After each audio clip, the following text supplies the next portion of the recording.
In the shadow of the Rocky Mountains out on the stark Colorado plains, there's a fortress. But it doesn't have medieval walls or ancient moats.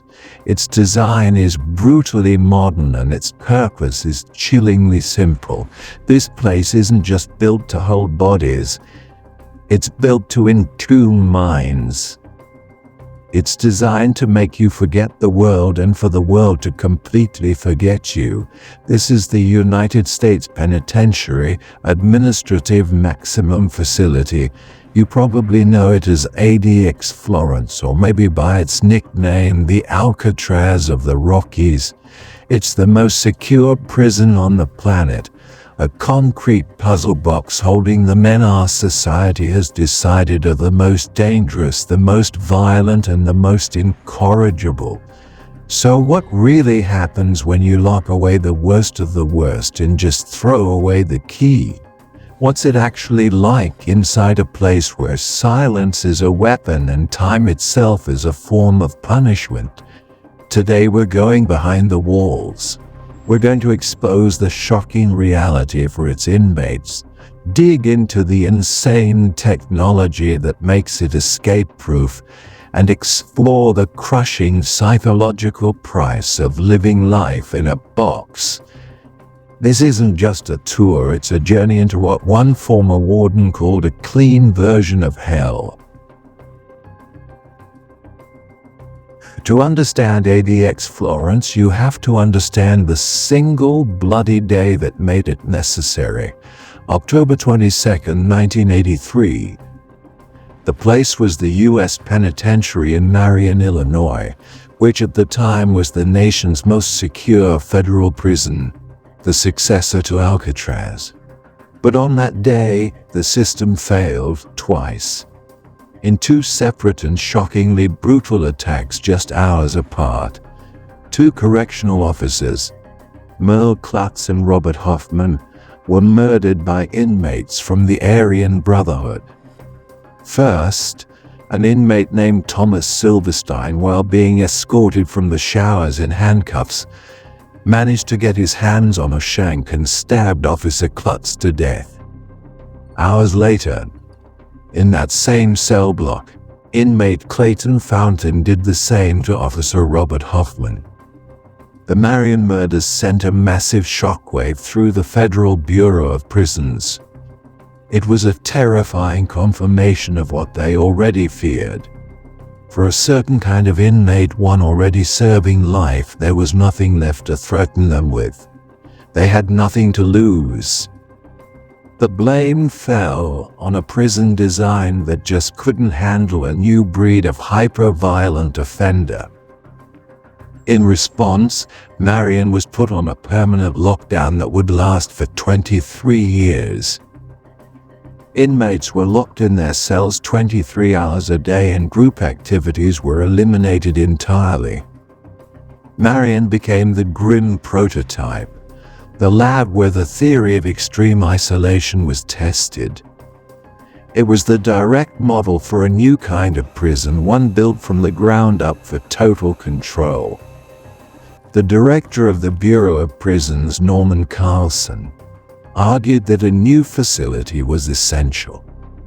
His vision was for a prison designed specifically to house inmates who had, in his words, absolutely no concern for human life. The idea for America's first and only federal Supermax prison was born. Meanwhile, local officials in Fremont County, Colorado, an area already home to 9 other prisons, saw an economic opportunity. They raised $160,000, bought a 600-acre plot of land, and donated it for the new facility. In 1994, ADX Florence opened its doors, ready to be the end of the line. From the second an inmate arrives at ADX, they're thrown into a world engineered for total control. The prison's layout is a deliberately confusing maze of concrete, and that's on purpose. It's designed to make sure an inmate can never get a mental map of the place, crippling any chance of a coordinated escape. The whole federal correctional complex sits on 49 acres, with the ADX facility itself taking up a 37-acre footprint. That entire area is surrounded by 12-foot-high razor wire fences, but that's just the stuff you can see. The perimeter is a death trap of pressure pads, laser beams, motion detectors, and attack dogs, all watched over by heavily armed guards in towers. Inside, the control is even more absolute.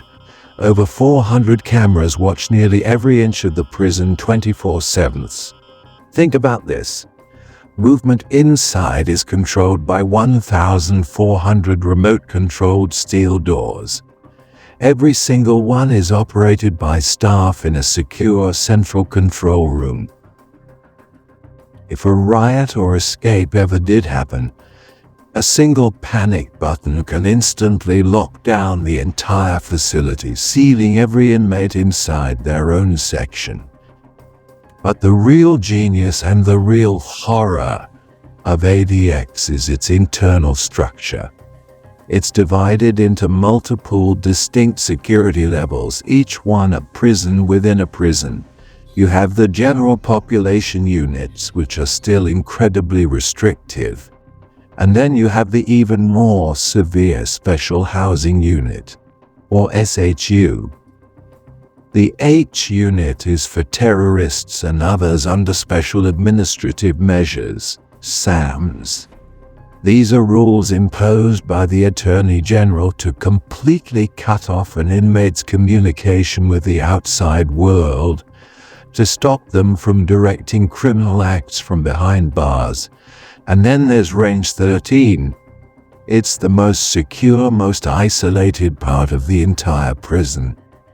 A special 4-cell wing so soundproofed it's designed for total sensory deprivation.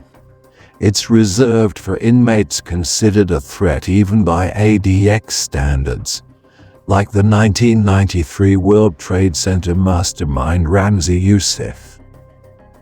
From the moment they enter this fortress, inmates are subjected to a system designed to strip away everything.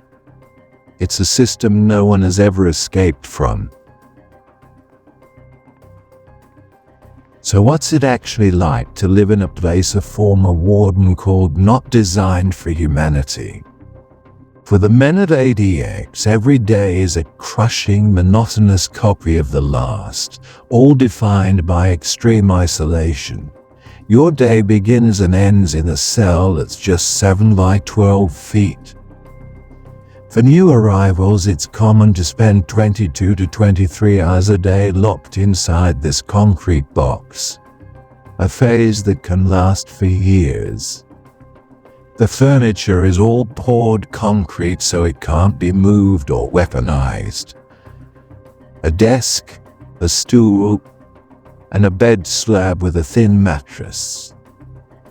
The toilet and sink are a single steel unit, and the shower works on a timer to prevent flooding.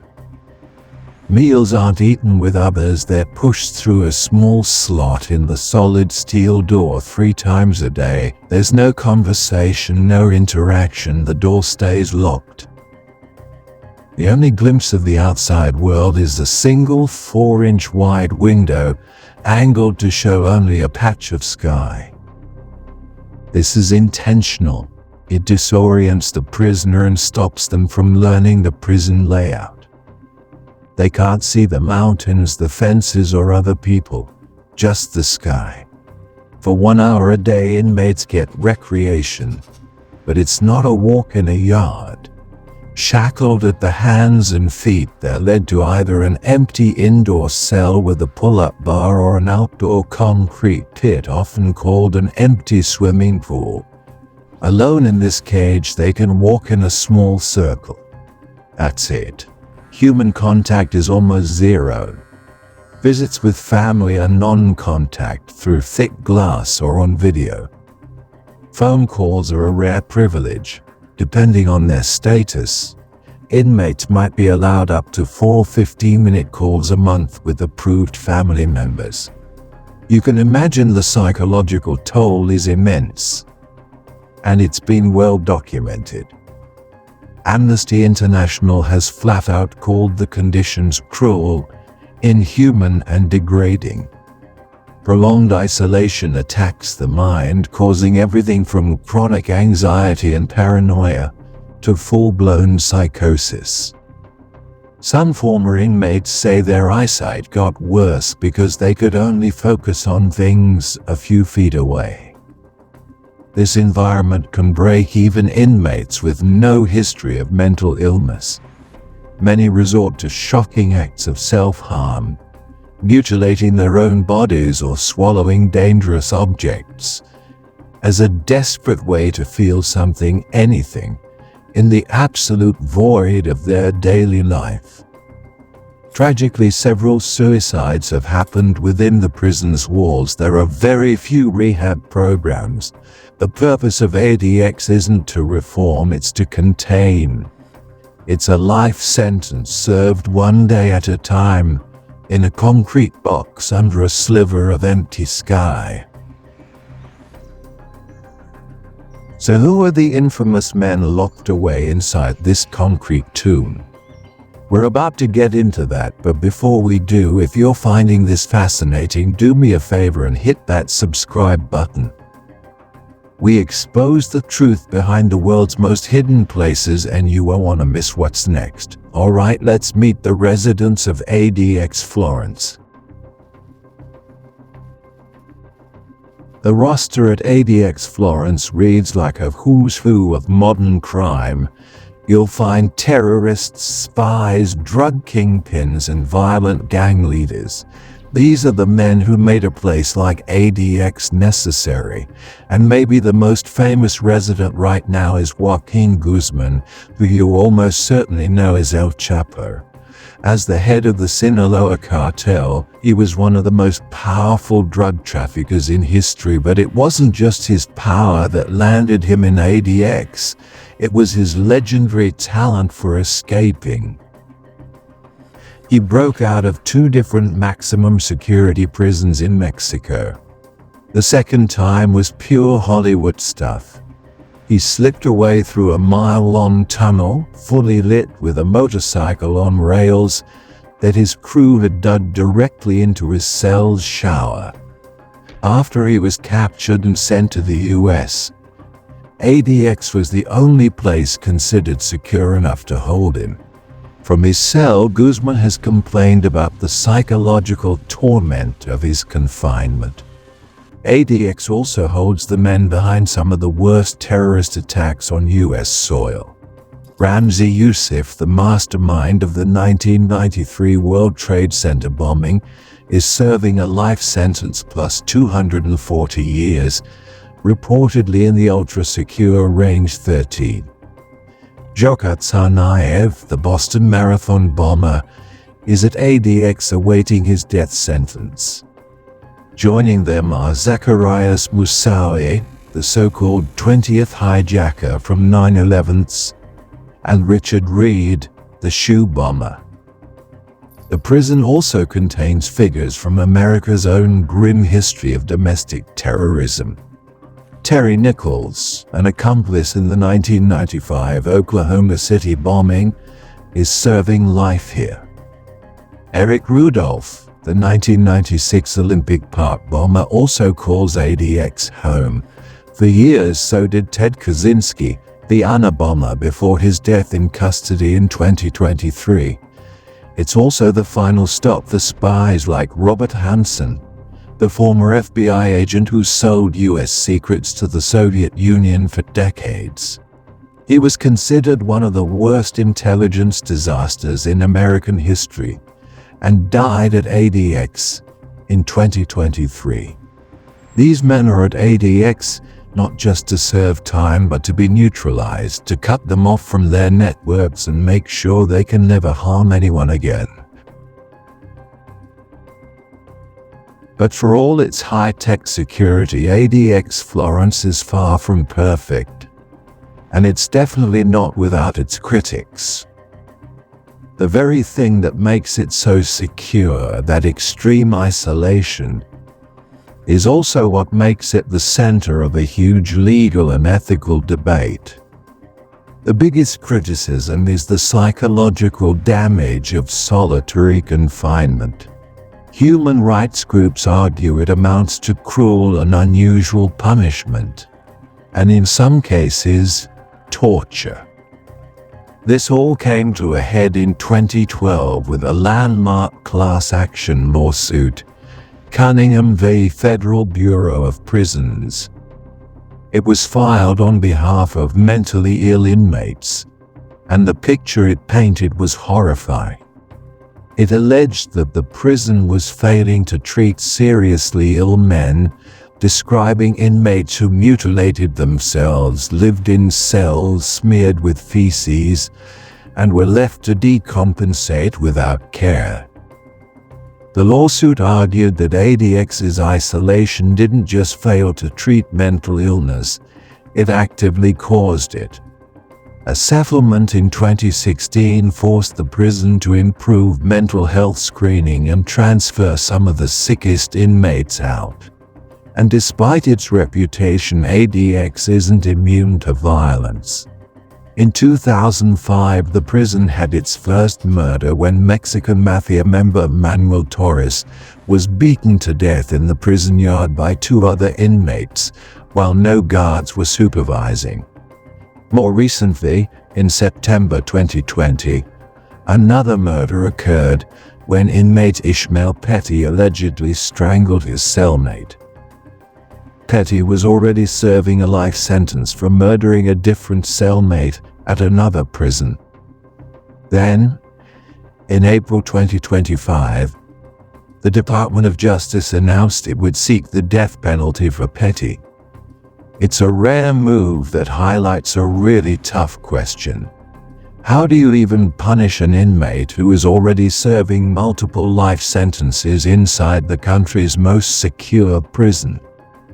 These incidents raise deep questions. Is the goal punishment or rehabilitation, and is there a point where confinement becomes so severe it crosses an ethical line?